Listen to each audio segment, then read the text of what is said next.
Laksono gitu. udah sebagai tersangka nih, udah ditetapkan tersangka di Polres Tangsel. Ya, aku juga tahu berita itu karena pasti kan kita juga dikabarin ke kuasa hukum, tapi kan beliau nggak hadir, jadi mungkin ada panggilan kedua ya. Kalau panggilan kedua nggak hadir juga ya berarti kan nggak kooperatif. Itu aja sih. Jadi tapi puas nggak sih Bunda udah kira menyandang tersangka?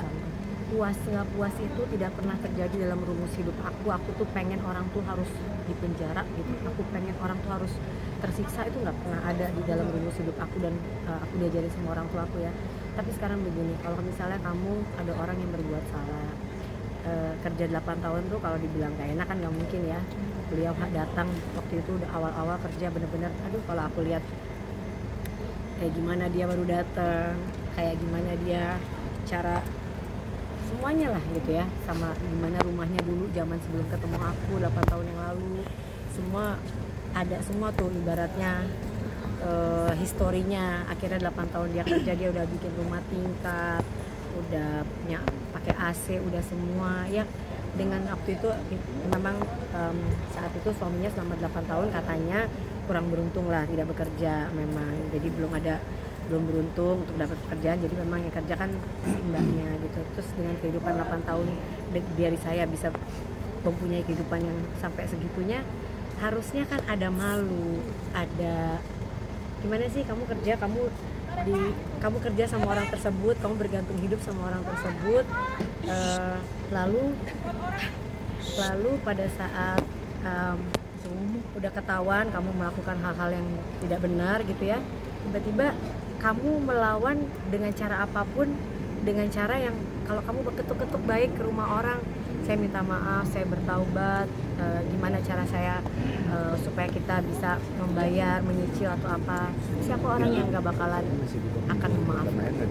Tapi saya makanya nggak tahu ini anak memang dipengaruhi atau justru beliau yang mempengaruhi, saya nggak ngerti. Intinya cara yang digunakan sekarang ini ya zolim gitu. Jadi ya kalau memang mau minta maaf, mau kan kuasa hukumnya selalu bilang mau pakai cara yang damai. Kenapa nggak dari awal keluarnya damai? Datang daripada ke TV kan membuka aib, datang aja ke rumahku, aku tahu rumahku di mana, tahu kantorku di mana, datang dong. Kalau kuasa hukumnya yang pertama kan yang mundur itu nggak mau megang karena mundur karena memang tahu bahwa jalan cara yang ditujui dengan yang dikasih sama kuasa hukumnya yang pertama dia nggak mau. Gitu. Jadi yang sekarang sepertinya udah bukan lagi mau cara-cara baik, tapi mau cara yang apapun aja deh. Yang ini nggak bisa pakai cara ini, yang ini nggak bisa pakai cara ini, hantam aja semua aja cara gitu kan nggak bisa ya. Dan alhamdulillah kan mereka kemarin ngelaporin TPPU, ditolak kan laporannya. Ibaratnya harus kuasa hukumnya paham nggak sih TPPU itu apa? Uang siapa yang dipakai sama aku, uang siapa yang dicuci. Kalau ada yang mau nitip dengan senang hati ya aku mau. Tapi kan memang ya alhamdulillah seumur aku hidup sampai sekarang belum pernah ada dititipin uang sama orang. Bahkan tahun lalu aku di kejaksaan ikut jadi pembicara untuk masalah TPPU ini gitu, terus tiba-tiba mereka tidak tahu apa-apa, main apa aja. Jadi gini, ibaratnya apa aja cara dilakukan hanya untuk supaya pokoknya ada berita gitu kan, nggak bisa gitu. Kita juga nggak terima, dan ini keluarga besar udah nggak terima ya. Kita kerja dari pagi sampai pagi, kaki jadi kepala, kepala jadi kaki, terus dibilang uangnya dari sini. Insya Allah rezeki yang aku dapetin rezeki yang halal, apalagi ngasih makan anak-anak kalau rezekinya nggak halal, masya Allah itu nggak pernah misalnya hal terjadi dalam hidup misalnya aku. Bunda dia datang minta maaf, saya mengakui salah, kalau sekarang memaafkan nggak atau sampai mencabut laporan aku juga? mau menjawab itu ya, aku nggak mau menjawab itu karena aku hanya manusia biasa. Tapi sekarang ada proses yang sudah berlangsung dari bulan Mei, ya dihadapin aja gitu ya. Dan juga aku tuh kadang bingung sama kuasa hukumnya ya. Kuasa hukumnya ini kan ramai banget di belakangnya, punya keluarga juga gitu. Apa nggak ada yang membisiki mereka untuk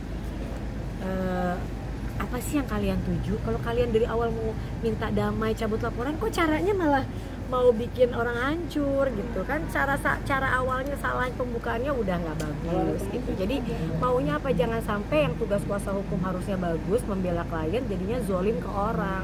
Kasian nanti hidupnya gitu. Tapi Bunda Soal dengan PNH sendiri? kabar uang yang dipakai beliau, uang perusahaan Bunda yang dilakukan beliau, kabarnya katanya diduga laporanku kan untuk dari satu, laporanku dari satu, terus karena mereka kemarin laporan aku TPPU di Polda katanya ditolak, mereka disuruh pulang, mungkin sama polisi juga ditanya dari mana pencucian uang. Pencucian uang itu kan kalau ada orang nitip duit ke kita, terus atau dari uang apa ya gitu. Jadi TPPU itu gak segampang itu. Jangan karena mereka pengen aku cabut laporan terus apa aja dijadiin laporan. Sekarang penggelapan pajak.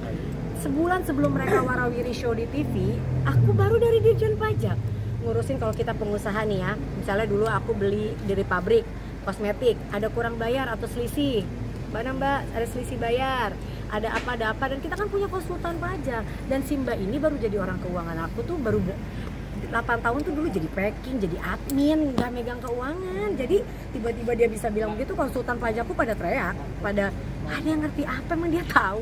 Tapi mereka jadiin cerita ini berharap aku akan melemah dan takut atau apa. Aku bilang enggak, aku insya Allah di jalan yang benar, tidak pernah ada. Apalagi apa tadi aku tahun lalu kalau kalian lihat aku sempat dipanggil kita artis-artis dipanggil ada acara kejaksaan untuk membahas tentang TPPU ini, terus tiba-tiba ada kayak gini. Aku ada salah satu yang sampai, Mbak itu kenapa? Nggak apa-apa, udah aku bilang gitu. Bunda, Ayu juga menggugat Bunda perdata terkait 100 miliar. Iya. Itu gimana Bunda? Gini, mereka ini makin membuat orang-orang jadi nggak iba gitu loh. Kalau dia mau pakai cara itu jangan, kan aku yang ibaratnya aku yang udah apa ya? Aku yang sudah diambil uangnya, aku yang sudah dihancurkan waktu itu dengan berbagai hal, terus tiba-tiba dia mau menyelamatkan diri dengan cara yang begini yang nggak pantas. Allah nggak tidur, itu aja, Allah nggak tidur. Dan aku laporin dia dari 1 sekarang jadi 4 laporan.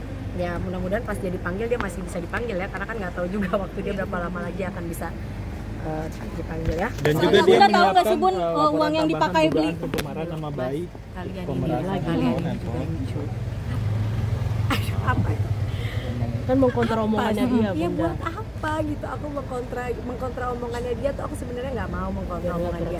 Cuma yang memang udah kemana-mana itu keluarga besarku yang udah nggak terima. Jadi keluarga besarku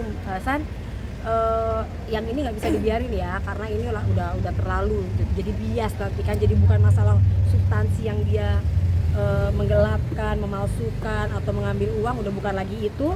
Dia mau pakai cara-cara lain ya polisi kan juga kan ada fakta, ada bukti, ada saksi. Dan dia baru megang keuangan itu di 2020 berapa ya, 21 atau 22 gitu, apa dia 2022 atau 2023. Dan bukan keuangan full juga, cuma beberapa kerjaan. Jadi dia tahu apa gitu. Jadi dia mungkin mengira-ngira, oh kemarin ada yang lucu katanya royalti musik atau apa hal macam-macam. Jadi mungkin ya kan laporan kapan siapapun boleh lapor, tapi ya ditolak apa ada. Berarti bisa dibilang laporan Ayu selama ini buat ngejatuhin Bunda gitu. Iya, dia hanya pengen nggak ya, ibaratnya dia pengen dilaporin banyak, kira-kira Bunda nih akan ini nggak ya. Selagi aku benar, aku orang-orang tahu aku dapat duit dari mana. Mas Anang udah jadi musisi puluhan tahun, aku bisnis dari mulai nol, dan alhamdulillah semua bisnis yang aku lakuin dulu tuh lancar semua gitu. Jadi orang nggak akan dan yang namanya pajak itu kalau public figure itu semua kan kedetek sekarang. Ya, apalagi ada sistem baru ini itu dan kita punya konsultan pajak. Misalnya ada selisih kurang bayar, ada tagihan bulan depannya, itu biasa. Jadi mungkin dia pernah nih, karena memang aku di 2 tahun lalu ada dapat surat cinta dari pajak karena ada selisih bayar sama pabrik. Nah itu dia kan nggak ngerti tuh kan, karena dia nggak ngerti pajak juga sebenarnya. Jadi dia mungkin lihat itu, dianggap apa gitu. Jadi itu aku bilang lagi ke kuasa hukumnya, balik lagi, jangan zolim lah gitu ya. Kalian punya keluarga, kalian juga jangan membela orang boleh, tapi jangan sampai menjatuhkan orang lain dengan cara yang zolim. Itu aja. Karena kalau ini keluarga besarku udah mulai nggak tahu aku cari uang sama Mas Anang sampai aduh gitu kan ya. Kayak kalau dititipin uang sama orang ya boleh juga sih kapan-kapan. Kita juga tapi mau, sampai Bun. sekarang udah mau kan.